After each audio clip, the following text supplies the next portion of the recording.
की शुरुआत में हम एक छोटी बच्ची को देखते हैं जिसके हाथ में राधा का सर होता है और वो ठीक उसे ले जाकर पुलिस स्टेशन में वो सर पुलिस वालों को दिखाती है। ये सब देखकर पुलिस वाले बुरी तरह डर जाते हैं और उन सभी को वो पल याद आता है जब 6 महीने पहले ठीक इसी तरह राधा अपने पति तिरुपति का सर लेकर यहाँ पर हाजिर हुई थी और खुद को उसने सरेंडर कर दिया था। लेकिन इस बार मामला कुछ और ही है, क्योंकि ये बच्ची किसी दुष्ट और शैतानी आत्मा के वश में है। और ये सब शुरू कहाँ से हुआ, ये जानने के लिए हमें 6 महीने पहले के टाइम पर जाना होगा, जब पुलिस ने राधा को तिरुपति का खून करने के लिए अरेस्ट कर लिया और फिर उन्होंने तिरुपति के सर उसके थर्ड से जोड़कर उसके परिवार को दे दिया। इस दौरान तिरुपति की लाश लाने के लिए उसके भाई और दोस्त आए थे। सिर्फ ये दोनों तिरुपति की अंतिम क्रिया में जब लगे होते तभी वहाँ पर सरपंच बाकी गाँव वालों के साथ आता है। ये सभी गाँव वाले तिरुपति को मारने के बाद भी माफ नहीं कर पाते, इसीलिए ये सभी चाहते थे कि अब तिरुपति की आत्मा को कभी मुक्ति ना मिले। इसलिए सभी पंडित से कहते हैं कि कुछ ऐसा करो कि तिरुपति की आत्मा भटकती रहे। पंडित बताता है कि हमें तिरुपति को समाधि दंड देना पड़ेगा, इसके लिए उसकी लाश को खड्डा खोदकर दफनाना होगा और हाँ, काले मुर्गे के खून से नहलाना भी होगा उसकी लाश को। फिर दफनाने के बाद गाँव वालों के नाखून और गाँव की मिट्टी एक काले कपड़े में बांधकर उससे भी गाँव के बाहर तिरुपति की लाश के साथ काट देना होगा। इससे होगा ये कि उसकी आत्मा को कभी शांति नहीं मिलेगी। यहाँ पर तिरुपति के भाई और दोस्त गाँव वालों से ऐसा ना करने के लिए बोलते हैं, क्योंकि तिरुपति ने जो किया उसकी सजा उसको मिल चुकी थी, पर उनकी कोई नहीं सुनने वाला। और पंडित के बताए अनुसार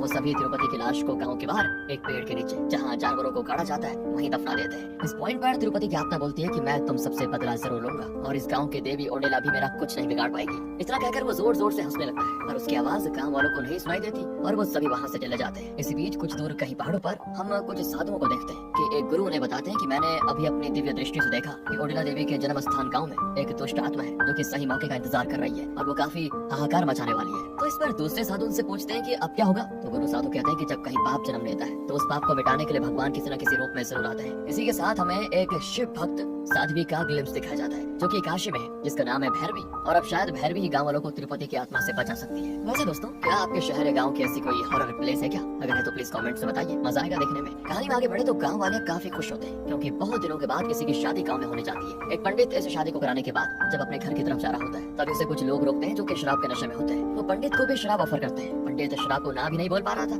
इसलिए वो उनके साथ बैठकर शराब पीने लग जाता है। अब जिस लड़की की शादी हुई थी, शराब पीने वाले लोग उसके बारे में उल्टी सीधी बातें करने लगते हैं। तो उनमें से तो एक ये भी बोल देता है कि मैं तो उस लड़की का बलात्कार करने वाला हूँ और अगर पकड़ा गया तो बोल दूंगा ये सब तिरुपति की आत्मा ने मुझसे करवाया। ये सारी बातें सुनते ही पंडित जी हो जाते हैं गुस्सा और वो अपने आप को ही कोसने लगता है कि मैं किन दुष्ट लोगों के साथ बैठ गया यहाँ पर। पंडित गुस्सा करके वहाँ से जाने लग जाता है और उसको जब टॉयलेट लगती है तो वो गुस्से में तिरुपति की कब्र के पास जाकर वहीं पे टॉयलेट करने लगता है और उस दौरान उसके पैर में एक कांटा भी लग जाता है, जिससे पंडित जी का खून तिरुपति तक पहुँच जाता है और तिरुपति की आत्मा पंडित को कर लेती है पजेस। जिसके बाद वो सीधा उस लड़की के पास पहुँच जाता है जो कि अपने पति के साथ होती है। और ये पंडित जो कि तिरुपति के वश में होता है वो पहले उस लड़की के पति को मारता है, फिर वो लड़की की तरफ बढ़ने लगता है। वो लड़की कहती है पंडित जी आप ये क्या कर रहे हैं? तो तिरुपति उस लड़की को पहले अपना असली रूप दिखाता है, फिर वो उस लड़की के बालों को पकड़कर उसे खाल सहित खींचकर निकाल देता है। इसके बाद वो लड़की के साथ दुष्कर्म करता है और उसे मार डालता है। जब सभी इस लड़की की लाश को देखते हैं तो उसकी हालत देखकर पूरी तरह सबकी रूह कांप जाती है। फिर पुलिस पंडित जी को पकड़ लेती है। यहाँ पंडित पुलिस को सच बताने की कोशिश करता है और कहता है कि मुझे नहीं पता कि मैं टॉयलेट करने के बाद यहाँ कैसे पहुँच गया। फिर पुलिस उस पर कोई विश्वास नहीं करती और उसे बहुत बुरी तरह मारती है। फिर पंडित उन शराबियों के बारे में भी पुलिस को बता देता है जो कि उस लड़की के लिए सारी गंदी गंदी बातें बोल रहे थे। पुलिस उन्हें भी पकड़कर उनकी भी अच्छी खातिरदारी करती है। इसके बाद दोस्तों हमको एक बाबा को दिखाया जाता है जिसका नाम है अल्लाह बख्श। अल्लाह बख्श एक छोटी बच्ची की झाड़ फूक कर रहा होता है जो कि आत्मा के वश में थी और वो लड़की की नजर काले मुर्गे से उतारता है। फिर वो लड़की के माँ बाप से कहता है कि आज आधी रात को तुम गाँव के बाहर जाकर इस मुर्गे की बलि दे दो, जिसके बाद सब सही हो जाएगा। वो लोग ठीक ऐसा ही करते हैं और बीच रास्ते में मुर्गे की बलि गाँव के बाहर देकर चले जाते हैं। लेकिन दोस्तों फिर हम तिरुपति की आत्मा को उस मुर्गे का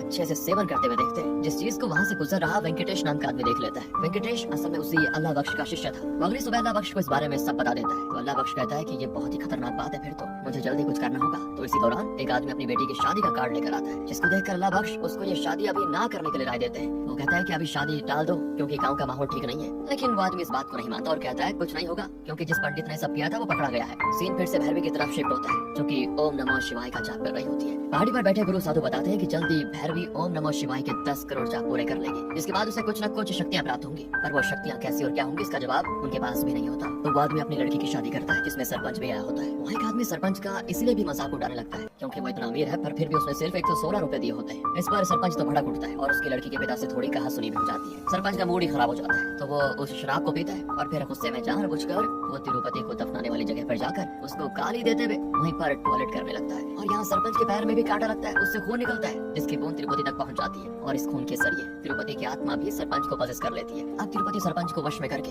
नई दुल्हन को ढूंढने में लग जाता है, लेकिन उसे वो कहीं नहीं मिलती। काफी देखने के बाद सरपंच आखिरकार उस दुल्हन को ढूंढ लेता है जो कि अपने पति के साथ खेत में होती है। यहाँ सरपंच उनके पेड़ को अपने ट्रैक्टर से टक्कर मार देता है। फिर वो लड़की के पति को मारकर बेहोश कर देता है और बारी थी लड़की की, तो इस लड़की को भी वो अपना असली रूप दिखाने के बाद उसके मुंह पे भुट्टा डालकर उसको जला डालता है। अब उस लड़की का बाप गाँव वालों के सामने सरपंच को काफी मारता भी है। यहाँ फिर अल्लाह बख्श आकर गाँव वालों से कहता है कि इसे छोड़ दो, इसने कुछ नहीं किया, ये सब तुम लोगों की गलती है। तुमने ये तिरुपति का क्रियाक्रम नहीं होने दिया और उसे समाधि दंड दे दिया। अब तिरुपति की प्रेत आत्मा जाग गई है और वो अब पूरे गाँव वालों से बदला लेगी। सबूत के तौर पर अल्लाह बख्श गाँव वालों को एक सीसीटीवी फुटेज दिखाता है जिसमें तिरुपति की साइकिल पूरे गाँव में घूमती है और फिर ये देखने के बाद गाँव वाले अल्लाह बख्श की बात मान जाते हैं। तभी वहाँ पर एसीपी सरपंच को अरेस्ट करने आ जाता है, जिसे अल्लाह बख्श सच्चाई बताते हुए रोकने की कोशिश करता है। इस बात में फिर गाँव वाले भी उसका समर्थन करते हैं। तो एसीपी कहता है कि आज के युग में तुम लोग ये भूत प्रेत को मानते हो, क्या हद है? तो ठीक है, तुम्हें गलत साबित करूंगा और अगले 24 घंटे मैं अकेले तिरुपति की कब्र के पास बैठूंगा। इतना बोलकर वो चला जाते हैं तिरुपति की कब्र पर। इसके बाद अगली सुबह गाँव वाले जब जाकर देखते हैं तो वो एसीपी मर चुका होता है, जिसकी एक आंख गायब होती है। उसको मरा हुआ देखकर गाँव वालों में डर और दहशत फैल जाती है। रात होने के बाद कोई भी अपने घर के बाहर नहीं निकलता, क्योंकि तिरुपति अपनी साइकिल से गाँव को चक्कर लगा रहा था। इस परेशानी का हल करने के लिए गाँव वाले जाकर तिरुपति की बीवी राधा से जेल में मिलने जाते हैं। अब राधा उनकी बात सुनने के बाद कहती है कि मैंने उसको सजा तो दी थी, तभी तो मैं यहाँ पर हूँ, मगर तुम लोगों को और बदला चाहिए था ना।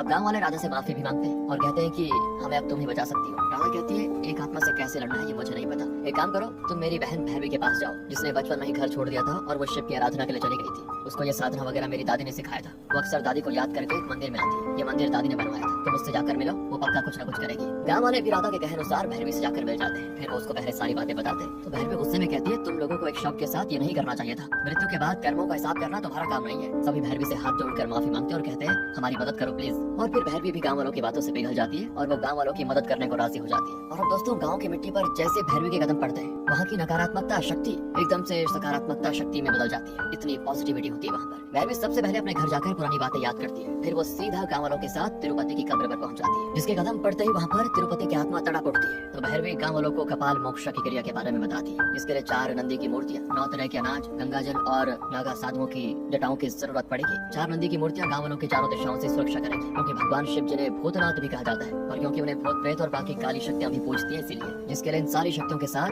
देवताओं को भी भगवान शिव के पास जाने के लिए नंदी महाराज की परमिशन लेने की जरूरत पड़ती है। तो ये नंदी तिरुपति को रोक कर रखेंगे और गांव में प्रवेश नहीं होने देंगे। गंगाजल आत्माओं को शांत रखने के लिए 9 तरह के अनाज 9 ग्रहों का प्रतीक है और नागा साधुओं की जटाओं से इस आत्मा को बांधा जाएगा। भैरवी कहती है कि अगले 15 दिनों के बाद हमें तिरुपति की लाश को निकालकर उसे जलाना होगा, तभी कपाल मोक्ष की क्रिया संपन्न होगी और तिरुपति की आत्मा को शांति मिलेगी। बाकी इस दौरान किसी गाँव वाले को रोज दिन और रात इस कब्र की हिफाजत करनी होगी, क्योंकि अगर इस दौरान किसी भी इंसान की परछाई भी इस जगह पर पड़ी तो फिर तिरुपति को रोकना मुश्किल ही नहीं नामुमकिन भी हो जाएगा। इस पर गाँव वाले भैरवी को अगले 15 दिनों तक यहीं रुकने को कहते हैं और भैरवी वहाँ शिव मंदिर में रहने के साथ साथ अपनी तपस्या भी पूरी करने में लग जाती है। कुछ दिन तो सभी सही चलता है, पर एक दिन दूसरे गाँव का एक रिपोर्टर ड्रोन के जरिए पता करना चाह रहा था कि ओडिला में क्या क्या चल रहा है, और जैसे उसका ड्रोन तिरुपति की कब्र के ऊपर पहुंच जाता है, वहाँ की एनर्जी की वजह से वो वहीं गिर जाता है। इसलिए वो रिपोर्टर अपना ड्रोन लेने के लिए वहाँ पर जाने की कोशिश करता है। इसे वहाँ पर एक गाँव वाला भी रोकता है जो पहरेदारी कर रहा था और कहता है कि ड्रोन को भूल जाओ। पर रिपोर्टर कहाँ मानने वाला था, वो रात को चोरी से उस जगह छिप कर आ जाता है और जैसे ही वो ड्रोन लेने की कोशिश करता है, उस दौरान उसके हाथ में वहाँ पर तार से कट लग जाता है और खून गिरते ही तिरुपति उसके ऊपर हो जाता है हावी। दोस्तों मैं यहाँ पर आपको बता दूं कि किसी भी प्रेत आत्मा को एक इंसान को पोजेस करने के लिए कोई ना कोई जरिया चाहिए होता है, जैसे कि यहाँ खून ही तिरुपति की आत्मा का जरिया है, इसलिए वो लोगों पर हावी हो रहा है। हावी हो जाने के बाद सबसे पहले वो भैरवी के ठिकाने पर पहुंच जाता है, जो कि नहा रही होती है। उसको नहाता देखकर तिरुपति की नियत बदल जाती है, लेकिन वहाँ पर एक नाग तिरुपति को मंदिर में बिल्कुल प्रवेश नहीं करने देता। साथ ही वो तिरुपति को उसकी कब्र तक खदेड़ देता है और यहाँ भैरवी को जब ये पता चलता है तो वो आखिरकार तिरुपति के सामने आ जाती है। तो भैरवी उससे सीधे कहती है कि अगर अब कभी गाँव में आने की तूने कोशिश की तो तेरा अंजाम बुरा होगा, वसन कर दूंगी। तो तिरुपति बोलता है मैं वापस जरूर आऊंगा और तुझे सबक सिखा कर ही आऊंगा, कहकर वो चला जाता है। इसी बीच गाँव वाले राधा को भी जेल से छुड़वा लेते हैं। कुछ दिन सब शांत रहता है, लेकिन फिर एक दिन तिरुपति बहुत ही भयानक रूप में सबके सामने आता है। असल में तिरुपति ने लोगों के शरीर में कब्जा करके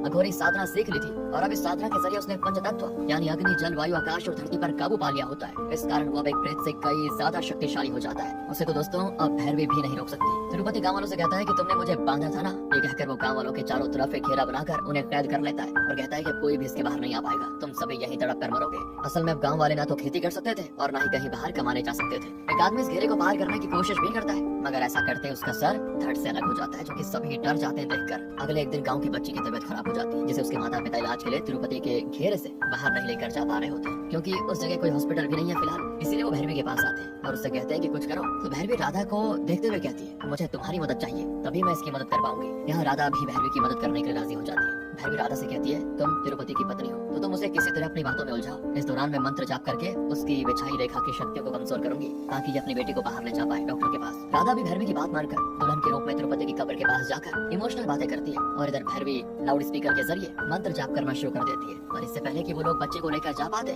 नाइट कटने की वजह से मंत्र जाप रुक जाता है, यानी ये लाउड स्पीकर काम करना बंद कर देता है और तिरुपति को समझने में देर नहीं लगती कि आखिर राधा उसको बेवकूफ बना रही है। इस पॉइंट पर तिरुपति उस बच्चे को अपने वश में करके उसके हाथों राधा का सर काट कर उसे मार डालता है। और फिर दोस्तों हमें मूवी की शुरुआत का सीन दिखाया जाता है, मतलब कहानी आ गई है प्रेजेंट में। भैरवी अपनी बहन को खोकर बड़ी दुखी होती है। वो तिरुपति के पास जाकर उससे पूछती है कि बताओ मैं ऐसा क्या करूं जिससे तुम्हारा गुस्सा शांत हो जाए। तो इस पर तिरुपति बोलता है तुम्हें मेरे इस वैराग को छोड़कर दुल्हन की तरह मेरे लिए तैयार होकर खुद को मुझे सौंपना होगा। और फिर तिरुपति की इस शर्त को भैरवी मान लेती है। जो बात जब गांव वालों को पता चलती है तो वो भैरवी को रोकने की भी कोशिश करते हैं। भैरवी कहती है कि तुम लोग चिंता ना करो, मेरी रक्षा प्रभु करेंगे। इस पॉइंट पर भैरवी जाने से पहले अल्लाह बख्श को ओम नमः शिवाय बोलती है और साथ ही हाथ से एक मुद्रा बनाती है। अब अल्लाह बख्श एक मुस्लिम होता है तो भैरवी ने उसे ओम नमः शिवाय क्यों बोला, इसी बारे में वो सोचने लगता है। तो काफी सोचने के बाद उसे पता चलता है कि भैरवी असल में उसे ये इशारा दे रही है कि 15 दिन पूरे हो चुके हैं और उसे किसी तरह तिरुपति की लाश को जलाकर कपाल मोक्ष क्रिया को अंजाम देना होगा। तो अल्लाह बख्श रात के समय तिरुपति की लाश को बाहर निकालने में लग जाता है और इधर तिरुपति वेंकटेश को पजेस करके भैरवी के पास पहुंच जाता है, जो कि दुल्हन की तरह बिल्कुल तैयार होती है। तिरुपति यहाँ पर कई बार भैरवी के साथ गलत काम करने की कोशिश करता है मगर कोई शक्ति उसको रोक रही थी। इससे तिरुपति की आत्मा पूरी तरह बौखला जाती है और गांव वालों के सामने ले जाकर वो भैरवी को मारने लग जाता है, जो कि लगातार ओम नमः शिवाय का जाप कर रही है। तिरुपति उसे कहता है कि तू मेरा नाम ले बस, लेकिन भैरवी उसकी बात नहीं मानती। तो तिरुपति उस पर एक जोरदार वार करता है। भैरवी बेचारी वहीं पर गिर पड़ती है। पहाड़ में वो साधु कहते हैं कि बस एक जाप और इसके बाद तुम्हारे 10 करोड़ जाप पूरे हो जाएंगे। इसी बीच एक बच्ची नंदी की मूर्ति के कानों में कहती है आप किसी तरह भैरवी की रक्षा करो ना। और अब नंदी स्वयं प्रकट हो जाते हैं, जिसको देखकर गांव वालों को भगवान पर विश्वास किया, मतलब विश्वास तो छोटी चीज हो गई, वो हो जाता है। देखकर तिरुपति और ज्यादा बौखला जाता है। इस तरफ साधु अपने शिष्यों को बताते हैं ये काम नंदी का नहीं है बल्कि इसे भैरवी को खुद ही पूरा करना होगा। उधर तिरुपति अपनी तंत्र साधना से सभी गांव वालों के नाक और मुंह से खून निकाल देता है। और इसी बीच भैरवी होश में आते ही आखिरी बार ओम नमः शिवाय बोलती है तो उसके 10 करोड़ जाप पूरे हो जाते हैं। इसके बाद भैरवी को भगवान शिव खुद दर्शन देते हैं और दर्शन देने के साथ उसको एक त्रिशूल भी वरदान के रूप में देते हैं, जिसकी सहायता से पहले भैरवी तिरुपति की आत्मा को पहले वेंकटेश के अंदर से बाहर निकालती है और फिर उस त्रिशूल से उस पर वार कर देती है। और इस तरफ अल्लाह बख्श ने तिरुपति की लाश को निकाल दिया था, जिसमें खुद ब खुद आग लग जाती है और तिरुपति की आत्मा को मुक्ति मिल जाती है। गांव में अब सब कुछ ठीक हो गया था, वेंकटेश भी। इसी बीच पहाड़ वाले बाबा बताते हैं कि भैरवी इस जन्म में नहीं बल्कि कई जन्मों से शिव की आराधना करती आ रही है, जिसके फल स्वरूप भगवान भोलेनाथ ने उसको दर्शन दिए। वहीं उधर गांव में भैरवी के जाने के बाद लोगों को तिरुपति की साइकिल दिखती है, जिसका साफ मतलब होता है कि अभी भी तिरुपति यही है, उसे मुक्ति नहीं मिली। और दोस्तों यहाँ पर ओडेला 3 का हिंट दिया जाता है और ये मूवी यहीं पर एंड हो जाती है।